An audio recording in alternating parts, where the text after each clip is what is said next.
Puji syukur nomor 337, Yesus lihat umatmu.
Demikian pula aturan agama bukan untuk dipuja, melainkan harus diwujudkan dengan tindakan yang konkret.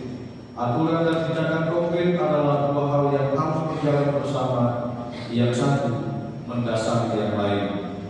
Mari di awal perayaan kali ini kita hendak sejenak kita tunduk di hadapan Tuhan untuk mengakukan segala kelemahan dan kedosa kita di hadapannya, agar kita layak dan pantas untuk merayakan misteri yang menyelamatkan ini.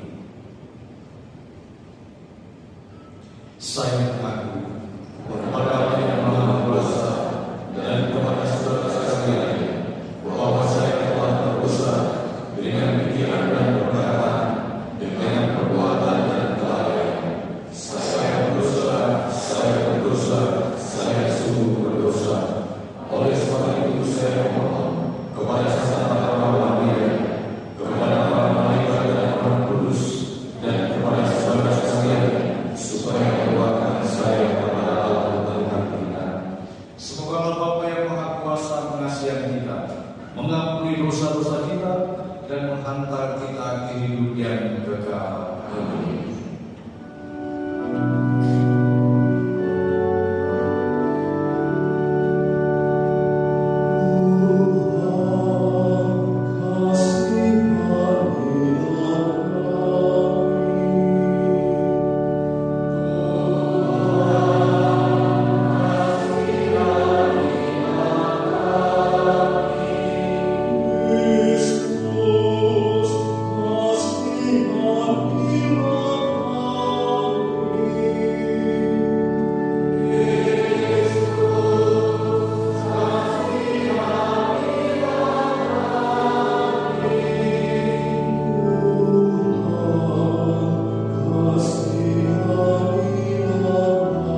baru, yaitu cinta kasih kepadamu dan kepada sesama. Kami mohon berilah kami kekuatan untuk menjadi pelaksana perintah itu dengan setia.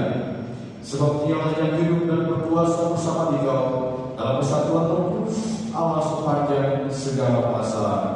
Amin. Mari dengan penghormatan kita mendengarkan sabda Tuhan.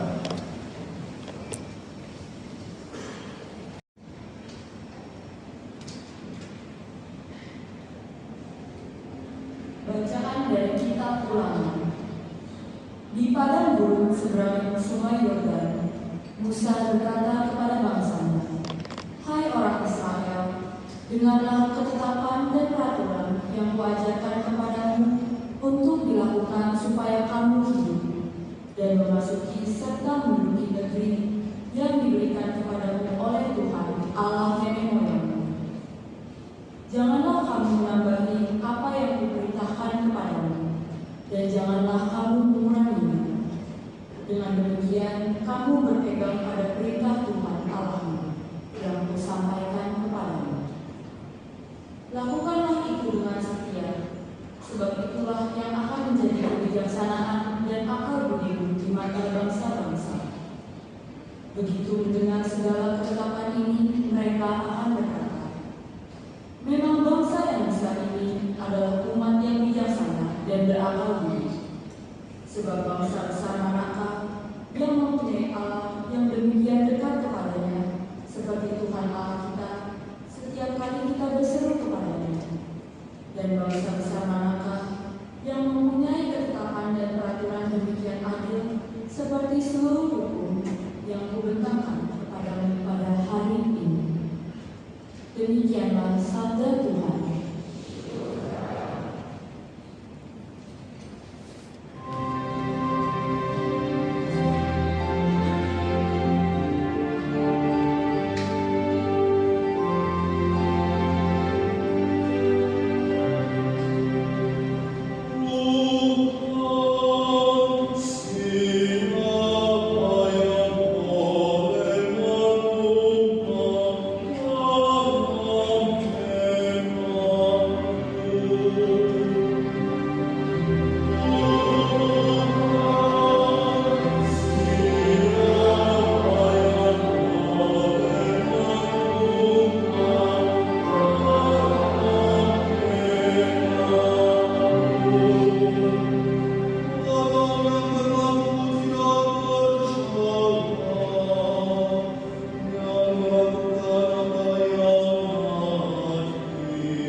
Jika tidak demikian, kamu menipu diri sendiri.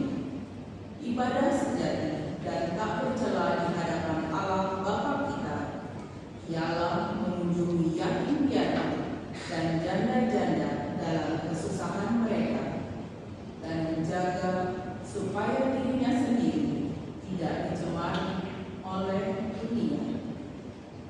Demikianlah sabda Tuhan.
Tuhan bersamamu.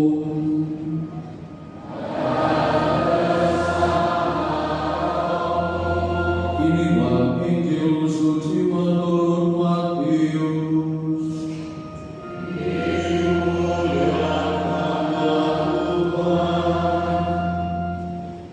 Pada suatu hari serombongan orang Farisi dan beberapa ahli Taurat dari Yerusalem datang menemui Yesus. Mereka melihat bahwa beberapa murid Yesus makan dengan tangan najis, yaitu dengan tangan yang tidak dibasuh. Sebab orang-orang Farisi seperti orang-orang Yahudi lainnya tidak makan tanpa membasuh tangan terlebih dahulu, karena mereka berpegang pada adat istiadat nenek moyang mereka. Dan kalau pulang dari pasar, mereka juga tidak makan kalau tidak lebih dahulu membersihkan dirinya. Banyak lisan lain lagi yang mereka pegang, umpamanya hal mencuci cawan, kendi, dan perkakas tembaga. Karena itu orang-orang Farisi dan ahli Taurat itu bertanya kepada Yesus, "Mengapa murid-muridmu tidak mematuhi adat istiadat nenek moyang kita? Mengapa mereka makan dengan tangan najis?" Jawab Yesus kepada mereka, "Tepatlah membuat Yesaya tentang kamu, hai orang-orang munafik. Seperti ada tertulis, bangsa ini memuliakan aku dengan bibirnya, padahal hatinya tetap jauh dari aku. Percuma mereka beribadah kepadaku, sebab ajaran yang mereka ajarkan ialah perintah manusia. Perintah Allah aku abaikan untuk berpegang pada adat istiadat manusia." Lalu Yesus memanggil lagi orang banyak dan berkata kepada mereka, "Hai kamu semua, dengarkan aku dan perhatikanlah ini. Apapun dari luar yang masuk ke dalam seseorang tidak dapat menajiskan dia. Tetapi apa yang keluar dari seseorang, itulah yang menajiskan dia.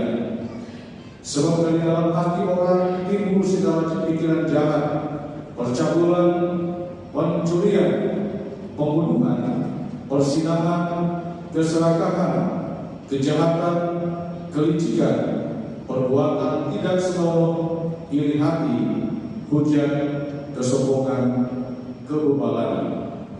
Semua hal jahat ini timbul dari dalam dan menajiskan orang." Demikianlah sabda Tuhan.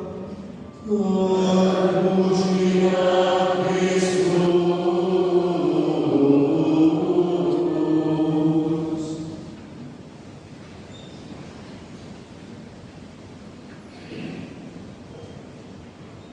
Bapak Ibu, saudara-saudara yang terkasih, sekali lagi selamat sore. Salam. Mungkin kita masih ada mengingat sekurang-kurangnya pengalaman di awal masa pandemi. Ya. Di awal masa pandemi itu tahun berapa sih kira-kira? 2019 atau 2020? Hebohnya di Indonesia sekitar tahun 2020 ya. Dan mungkin Bapak Ibu masih ingat, ya kalau pergi ke pasar, pulang mesti apain? Jangan masuk, jangan. Buka sepatu, buka baju, disiapkan tempat dan bajunya dibuang, ditempatkan di tempat yang aman. Apa-apa nggak boleh langsung masuk rumah kan? Apa-apa, apalagi masuk makam pasti tidak boleh. Ya. Itu sangat berasa sekali pada masa awal pandemi itu bahwa orang masuk pun kita mesti curigai harus semprot dulu, ya kan? Supaya agar kuman-kuman virus itu tidak masuk ke rumah. Ya. Dan suasana sangat-sangat yang mencegah, ya kadang-kadang juga bikin buat tidak nyaman, begitu ya. Apa-apa harus melaksanakan protokol kesehatan yang detail. Bahkan di lingkungan gereja pun juga melakukan hal yang sama, ya, menggunakan masker, menjaga jarak dan lain sebagainya. Tentu ini suatu pengalaman yang tak pernah terlupakan dalam kehidupan kita ya. Yang tujuannya memang untuk keselamatan dan supaya terpapar virus corona itu sendiri. Dan Bapak Ibu yang terkasih, mungkin juga dalam kebiasaan rumah tangga kita masing-masing, kalau makan itu diwajibkan untuk mencuci tangan. Ada nggak di sini yang orang tuanya atau nenek moyangnya yang selalu kalau makan kamu harus cuci tangan terlebih dahulu. Kalau nggak cuci tangan, kamu nggak boleh makan di sini. Ada nggak di sini? Ada ya? Pokoknya ada, kalau mungkin kan.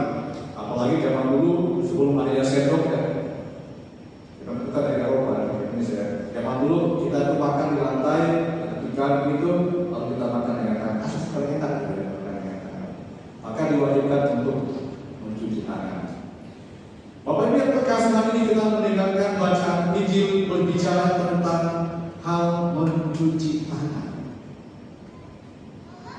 Bacaan Injil Markus hari ini mengisahkan tentang kontroversi antara Yesus dan orang-orang Farisi serta ahli-ahli Taurat yang berkaitan dengan mencuci tangan. Orang-orang Yahudi, orang-orang Farisi, ahli-ahli Taurat pada masa itu, pada zaman Yesus, sangat menekankan tentang hukum dan kebiasaan ini. Bahwa sebelum makan, dalam sebuah upacara perjamuan, orang wajib yang namanya mencuci tangan. Dan kalau ada orang yang makan tanpa terlebih dahulu mencuci tangannya, maka orang itu disebut najis. Ya, kalau najis maka tidak boleh bergaul dengan orang yang tidak najis. Maka ketika itu orang-orang Farisi melihat murid-murid makan tanpa terlebih dahulu mencuci tangan, mereka bertanya kepada Yesus dan protes. Ya, karena orang-orang Farisi sangat menekankan tentang hukum dan adat itu dengan menjalankan dan menghayatinya secara amat lahiriah. Hanya sesuatu yang sifatnya di luar saja, tetapi tidak masuk dalam hati mereka. Kalau kita lihat bahwa orang-orang Farisi adalah orang-orang yang sangat taat kepada Tuhan, ya. Apalagi ahli Taurat yang sangat menguasai tentang hukum Taurat, ya, kitab Taurat pada masa itu. Tetapi itu hanya mereka sampai pada hanya mengetahui, tetapi tidak menghayati hukum Allah itu secara benar. Sebaliknya mereka hanya menghayatinya dengan hal-hal yang sifatnya lahiriah. Itulah juga yang mereka laksanakan ketika soal mencuci tangan. Banyak hukum-hukum lain yang juga mereka sangat jalankan, hayati dengan sangat lahiriah. Misalnya apa Bu Lili? Selain mencuci tangan, misalnya apa lagi? Perjanjian, kan? Selain mencuci tangan, apa lagi yang sangat kental dalam kebiasaan adat setiap orang-orang Yahudi? Misalnya apa lagi? Soal hari Sabat, boleh? Sabat,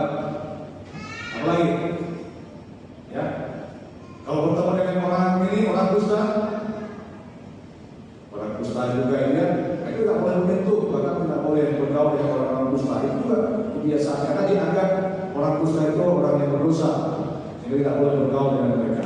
Apalagi tentang mencuci cawan, keji, ya. Itu sangat mereka seluruh laksanakan dengan sangat baik, ya. Tetapi hanya sebatas itu saja. Sebetulnya hidup mereka itu jauh dari hadapan Tuhan. Mereka suka berdoa panjang-panjang, gitu ya, pakai jubah yang panjang-panjang. Kalau berdoa panjang-panjang, maka menunjukkan dia di lingkungan-lingkungan jalan raya. Tapi hanya itu tuh, supaya dilihat orang. Tetapi dalam semangat hukum Allah, mereka tidak sesungguhnya dengan baik. Maka Yesus menegur mereka, Bapak Ibu yang terkasih, karena Yesus melihat bahwa kecenderungan orang-orang Farisi dan ahli Taurat dengan mengatakan kehidupan keagamaan mereka yang bersifat lahiriah. Dan Yesus melihat bahwa esensi hukum bukanlah hukum itu sendiri, tetapi yang paling penting bagi Yesus adalah cinta dan ketaatan terhadap Allah yang membuat hukum itu sendiri. Bagi kaum Farisi dan ahli Taurat, upacara cuci tangan sebelum makan hanyalah merupakan sesuatu yang sifatnya lahiriah belaka, tetapi dalam kehidupannya mereka tidak sesuai dengan apa yang diperintahkan oleh Tuhan kepada mereka. Dan ada kriteria apa sih yang menajiskan? Yesus menjelaskan dengan sangat baik di dalam Injil hari ini. Justru yang menajiskan manusia bukan sesuatu yang masuk atau sesuatu yang dimakan, ya, atau makan dengan tangan yang mencuci.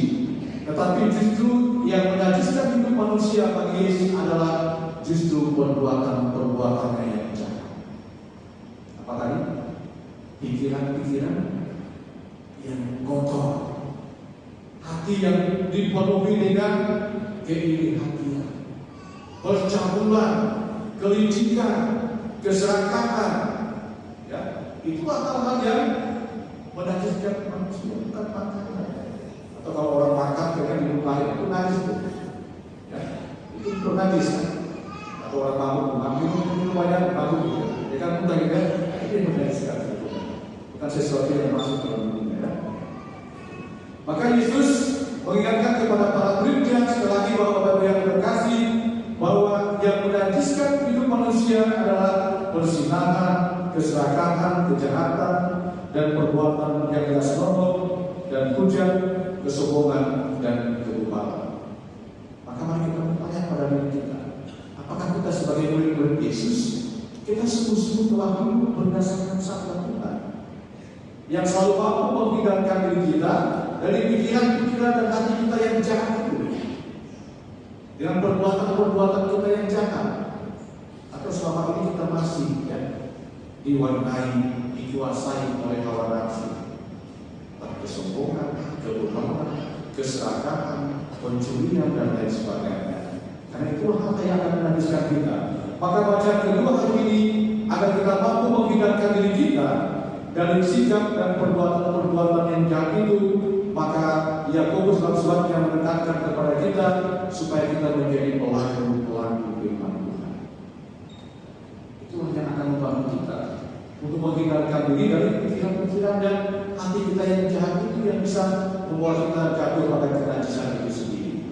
Maka bulan kitab suci hari ini yang kita mulai hari ini mengajak kita semua Bapak yang terkasih untuk senantiasa juga sepanjang bulan ini menjadikan bulan ini sebagai bulan kitab suci, supaya kita mampu hidup berdasarkan sabda Tuhan, menjadi pelaku-pelaku firman Tuhan. Maka kalau ada di antara kita yang membeli kitab suci bahkan sampai sekarang belum dibuka, ya, nah buka sekarang. Ada kan? Atau beli kitab suci, oh tak berkat dong kitab sucinya, gitu ya. Itu dia simpan di lemari yang baru sekali, kasih bunga mungkin dia setiap kali lewat dia mau rumah kitab suci itu, ya kan? Benar kan?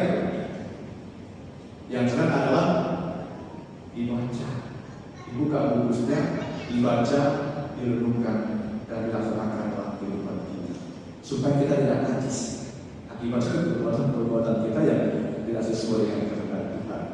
Juga dalam bacaan yang pertama diingatkan kepada kita bahwa Musa mengingatkan kepada kita untuk senantiasa melaksanakan perintah Tuhan, setia dan taat pada sabda, dan jangan menambah-nambah ilmu lain. Cuci tangan, mungkin ada Kita udah punya orang Katolik, tapi kita masih melihatkan adat kita yang kadang-kadang bisa menjauhkan kita dari Tuhan. Maka bacaan pertama kali ini mengingatkan kita semua, kalau kita udah ikut Yesus, kalau kita tidak percaya pada Yesus, maka kita harus mampu senantiasa hidup berdasarkan sabda Tuhan, sabda Yesus, yang mengajak kita untuk hidup dalam cinta kasih, kebaikan hati, kepedulian, ya, solidar, dan juga senantiasa mampu membantu orang lain. Semoga sabda Tuhan hari ini, Bapak Ibu yang terkasih, senantiasa menjadikan kita menjadi pribadi-pribadi yang baru, pribadi yang tidak hanya taat kepada sabda Tuhan, tapi menjadi pribadi yang selalu peka terhadap kebutuhan orang lain, terutama bagi mereka yang ada di piatu, dan juga yang miskin dan membutuhkan pertolongan kita. Dengan demikian, maka kehadiran kita dilimpah dalam berkat bagi sesama yang kita layani. Semoga demikian.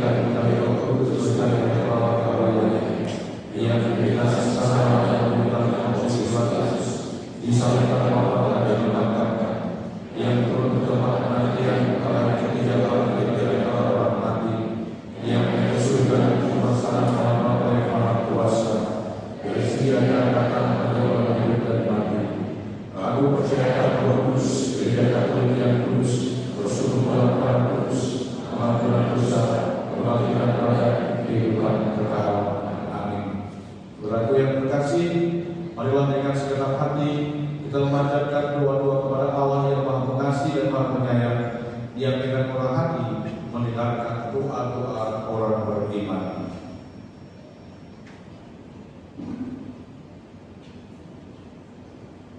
Bagi Bapak Suci, para uskup dan para imam, semoga Allah mendampingi Bapak Suci, para uskup dan para imam, agar dalam membimbing umat lebih didorong oleh cinta kasih daripada oleh hukum secara harafiah. Marilah kita mohon. Bagi masyarakat kita, semoga Allah membimbing masyarakat kita agar selalu menjunjung tinggi kejujuran dan keadilan berdasarkan cinta kasih.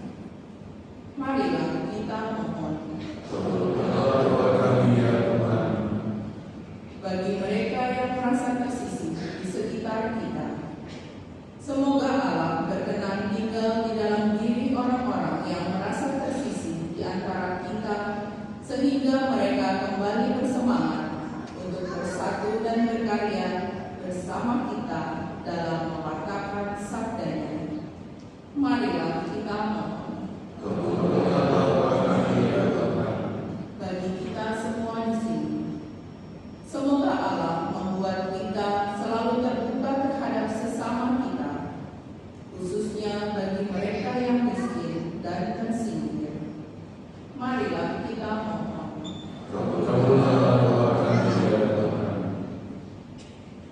Dalam kasih kita pada sore hari ini, kita juga menyampaikan intensi khusus dari teman iman.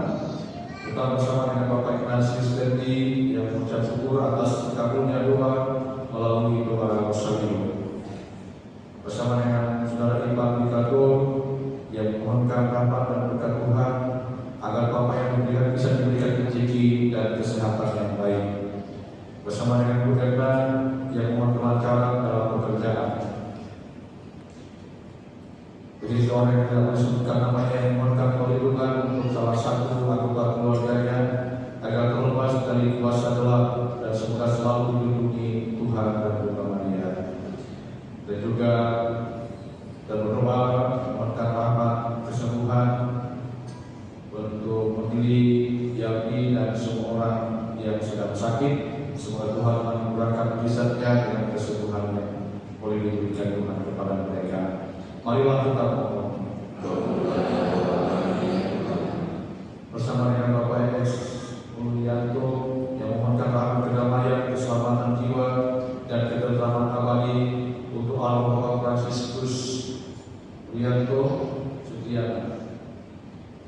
Dan juga kita mengenang 40 hari meninggalnya Ibu Deni Simanto, dan mohon keselamatan kekal untuk Bani, Ama, Nainai, Kita, Deni Simanto. Semoga damai bersama Bapa di surga, dan mohon ampun atas segala kesalahannya, dan juga memohonkan kekuatan untuk anak-anak dan cucu untuk melanjutkan teladan yang diajarkan bagi mereka. Marilah kita mohon. Kami juga memohonkan nama keselamatan dan kebahagiaan kekal di surga ya Bapa untuk Alwa, Bapak Henrikus Matius Tanisa yang telah memanggil menghadap kehendakmu pada tanggal 30 Agustus 2024 yang lalu. Juga untuk Agustinus Komipam yang telah memanggil menghadap kehendakmu 3 tahun yang lalu. Dan mohon keselamatan jiwa Bapak Yosef Sudarmali Joyo Hartono yang telah dipanggil menghadap kehendak Tuhan 9 hari yang lalu. Semoga orang beriman yang menerima Tuhan ini mendapatkan rahmat keselamatan dan kebahagiaan kekal dalam kerajaan surga. Marilah kita mohon. Allah Bapa yang Maha Baik, Engkau selalu menepati janji. Kebaikan jauh lebih agung daripada yang kami perkirakan. Berilah kami kekuatan agar hidup kami semakin mirip dengan teladan Yesus Kristus Putra-Mu, Tuhan dan Pengantara kami. Kita lanjutkan dengan Ibu Ekaristi bagian persembahan.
Terpujilah Tuhan Allah semesta alam, sebab dari kemurahan Engkau menerima anggur yang kami persembahkan kepadamu, hasil pokok anggur dosa manusia, yang bagi kami akan menjadi minuman rohani. Terpujilah Allah selama-lamanya.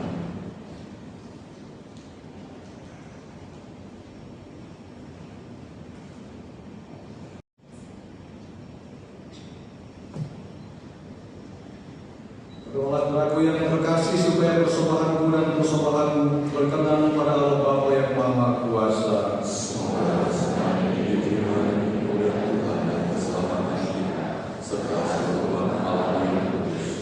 Ya Allah, semoga roti dan anggur yang kami persembahkan kepadamu ini Kau jadikan sebagai sarana untuk menghidupkan kami dalam cinta kasih dan keadilan dengan pengantaran Kristus Tuhan kami. Kita siapkan doa syukur lagu yang kedua. Tuhan bersamamu.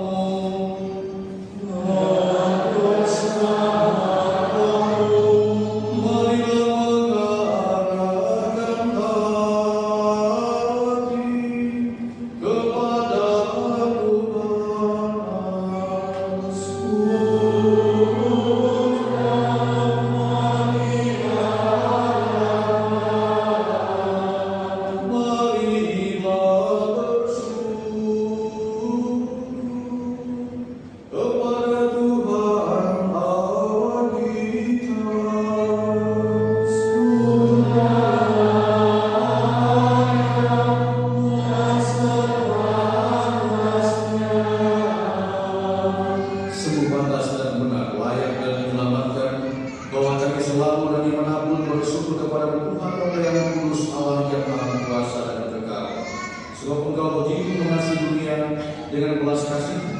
sehingga Engkau mengutus seorang penebus bagi kami. Engkau menghendaki agar dia serupa dengan kami dalam segala hal, kecuali dalam hal dosa. Karena Engkau mencintai kami, sama seperti Engkau mengasihi putra-Mu. Oleh ketaatannya kami dipulihkan untuk menerima anugerah-Mu yang sudah kami hilangkan karena dosa dan ketaatan. Maka Tuhan bersama para malaikat dan semua orang kudus, kami dengan sukacita memuliakan Engkau sambil bernyanyi.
Ketika diserahkan menanggung sengsara dengan rela, dia mengambil roti dan sambil mengucap syukur, dia memecah-mecahkan, lalu memberikannya kepada murid-muridnya seraya berkata, "Terimalah dan makanlah kamu semua, inilah tubuhku yang diserahkan bagimu."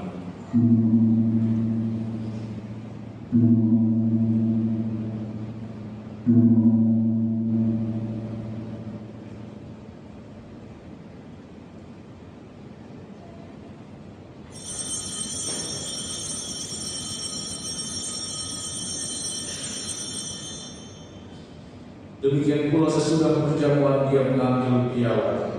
Sekali lagi dia mengucap syukur kepada-Mu, memberikan kepada murid-muridnya seraya berkata, "Terimalah dan minumlah kamu semua. Inilah piala darahku, darah perjanjian baru dan kekal, yang ditumpahkan bagimu dan bagi semua orang demi pengampunan dosa.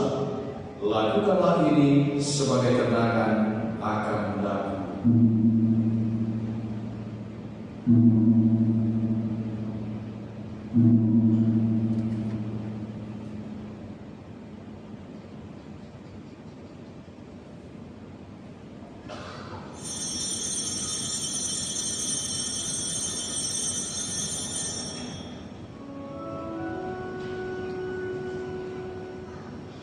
Marilah menyatakan misteri iman kita.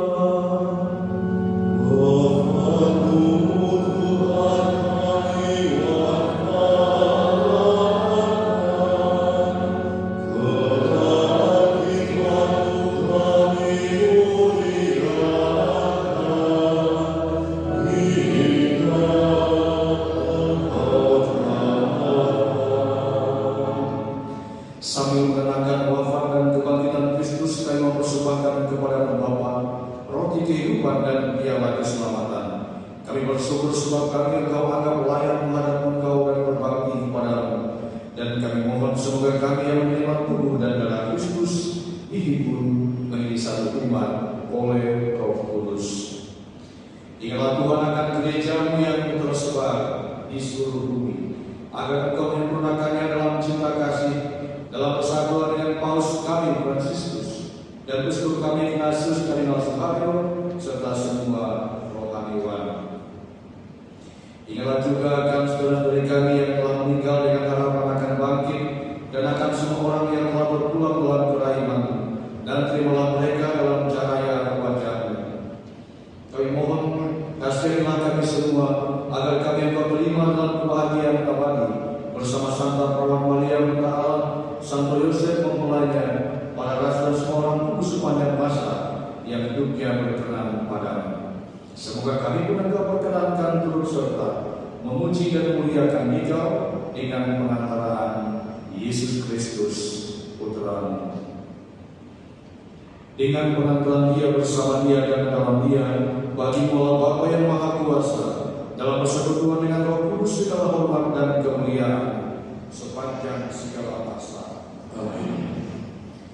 Atas petunjuk penyelamat kita dan menurut ajaran Imam ini, maka marilah kita berdoa.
Supaya kami yang telah dikuatkan oleh kelimpahan belas kasih-Mu selalu bebas dari dosa dan dijauhkan dari segala gangguan, sambil menantikan harapan yang membahagiakan dan kedatangan penyelamat kami, Yesus Kristus. Sebagaimana Dia yang mulia dan berkuasa untuk selamanya. Tuhan Yesus Kristus, Engkau telah bersabda kepada para rasul-Mu, damai-Ku tinggalkan bagimu, damai-Ku kuberikan kepadamu. Jangan perhitungkan dosa kami, tetapi perhatikanlah iman gereja-Mu, dan berilah kami damai dan persatuan sesuai dengan kehendak-Mu. Engkau yang hidup dan beraja sepanjang segala masa. Amin. Semoga damai Tuhan selalu bersama Dan bersama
Berbahagia saudara-saudari yang diundang ke perjamuan anak domba.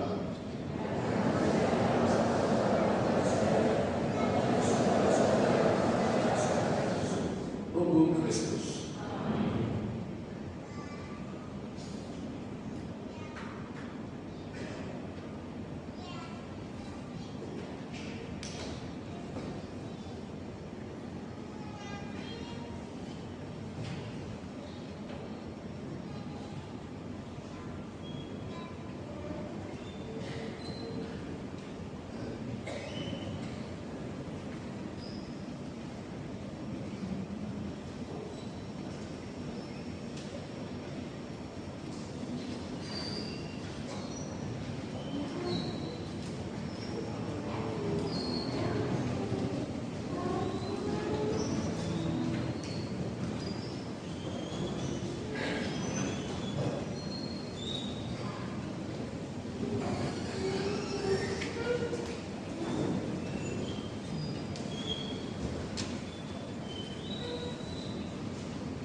untuk perjalanan apostolik Paus Fransiskus ke Indonesia. Allah yang Maha Kasih, kami bersyukur atas rencana perjalanan apostolik Bapak Suci Fransiskus ke Indonesia. Semoga perjalanan ini menjadi pengalaman iman yang mempererat persaudaraan dalam keanekaragaman, memperkuat rela rasa kepada saudari-saudara kami yang miskin, lemah, tersinggir, dan menderita. Kami mohon kepadamu, berilah kesehatan yang baik bagi Bapak Suci, agar rencana kedatangannya menjadi berkat bagi gereja dan bangsa Indonesia. Semoga kehadirannya membawa sukacita Injil dan membangkitkan pengharapan bagi terciptanya kerukunan, kedamaian, dan kebaikan bersama. Bersama Bunda Maria, Ibu dan teladan iman, serta Bapak Yosef, mempelai yang amat setia, kami serahkan siapapun yang terlibat dalam persiapan dan pelaksanaan kunjungan apostolik Bapak Suci ini ke dalam kuasa kasih-Mu, dengan pengatakan Kristus Tuhan kami. Amin. Berbahagialah orang yang membawa damai, sebab mereka akan disebut anak-anak Allah. Berbahagialah orang yang dianiaya, karena melakukan kehendak Allah, sebab milik mereka lah kerajaan surga. Marilah berdoa. Ya Allah, semoga sakramen cinta kasih yang telah kami terima ini menguatkan kami untuk menjadi pelaksana sabda-Mu. Jauhkanlah kami dari segala kelaliman terhadap sesama, dan semoga kami semakin berkembang dalam semangat cinta kasih dan pelayanan sebagaimana dikehendaki oleh Putra-Mu. Sebab Dialah yang hidup dan berkuasa sepanjang segala masa. Amin. Mari kita duduk, kita mendengarkan beberapa pengumuman gereja. Mohon perhatian umat untuk beberapa pengumuman. Hasil kolektor minggu lalu, kolektor tanggal 17 dan 18 Agustus sebesar Rp114.222. Kolektor tanggal 24 dan 25 Agustus sebesar Rp130.196.196. Misa online bersama Paus Fransiskus yang akan disiarkan langsung dari GPK hari Kamis tanggal 5 September pukul 17 diawali doa Rosario pukul 16.30 di gereja. Komuni akan dibagikan oleh Prodiakon. Misa Kamis pagi pukul 5.55 tetap ada. Ibadah Hores Santa Kamis menjelang Jumat pertama tanggal 5 September ditiadakan karena bertepatan dengan misa kunjungan apostolik Bapak Paus.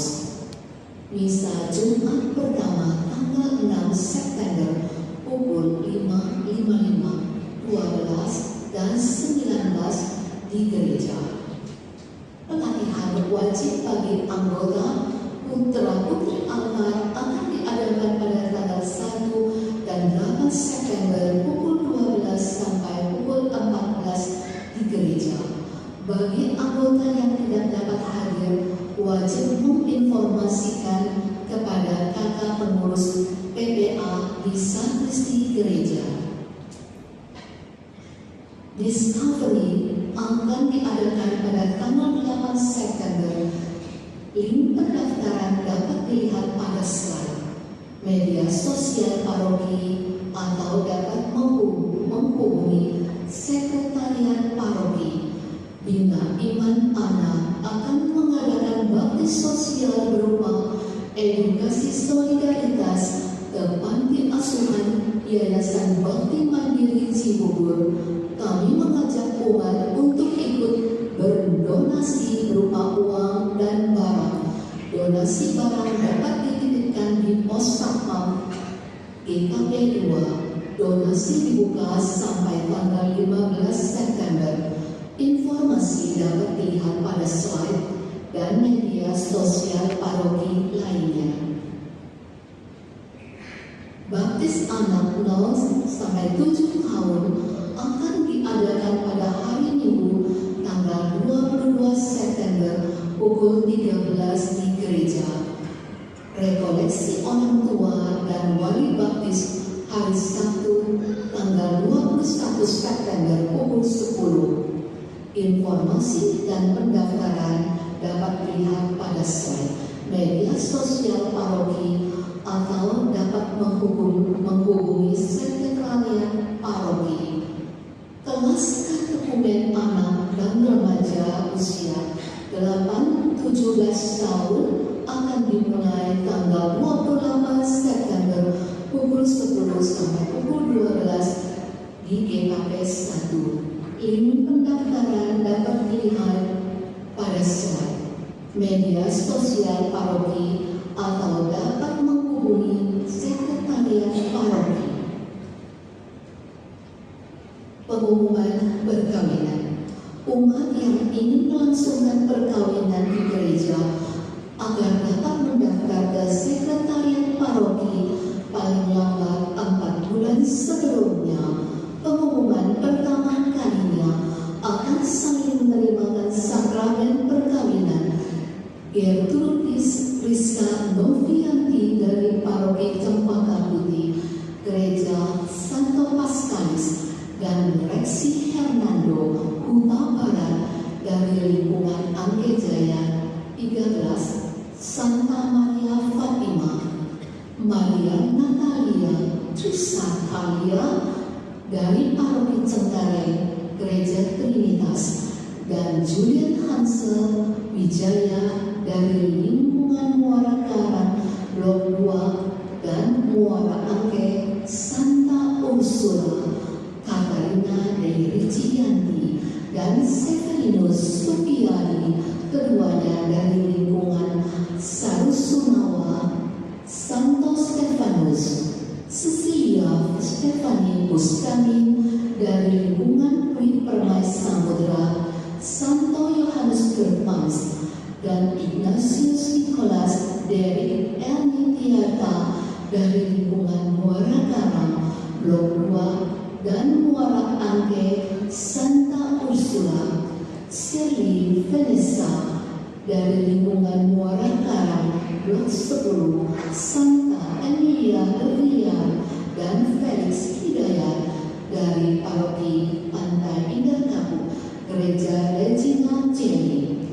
Pengumuman perkawinan kedua dan ketiga dapat dilihat pada slide dan wartas tema online. Bagi umat yang mengetahui adanya halangan perkawinan tersebut, wajib memberitahukan kepada pastor paroki. Mohon perhatian umat untuk tidak meninggalkan sampah di dalam gereja. Mari kita jaga kebersihan tempat kita berdoa. Demi alasan keamanan, harap menyimpan barang berharga, terutama handphone, saat meninggalkan pintu gerbang gereja untuk menghindari hal yang tidak diinginkan. Terima kasih atas perhatiannya.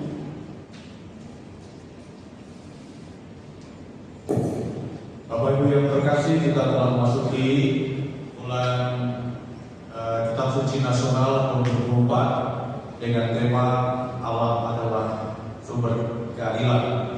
Maka mari kita mengisi bulan ini dengan lebih mencintai Kitab Suci, ya, membaca, merenungkan, dan juga menjadi pelaku usaha Tuhan di lingkungan, tengah-tengah keluarga, komunitas, wilayah, ataupun kelompok-kelompok kategorial. Jadi nanti kalau Bapak Ibu yang memiliki Kitab Suci yang belum pernah dibuka ataupun pernah dikasih begitu, ya, dibuka, dibaca, ya, direnungkan dan dilaksanakan dalam kehidupan kita sehari-hari, agar dengan kita hidup setia pada sabda Tuhan akan membantu kita untuk menjauhkan diri dari sikap-sikap dan perbuatan kenajisan. Mari kita mohon berkat Tuhan. Tuhan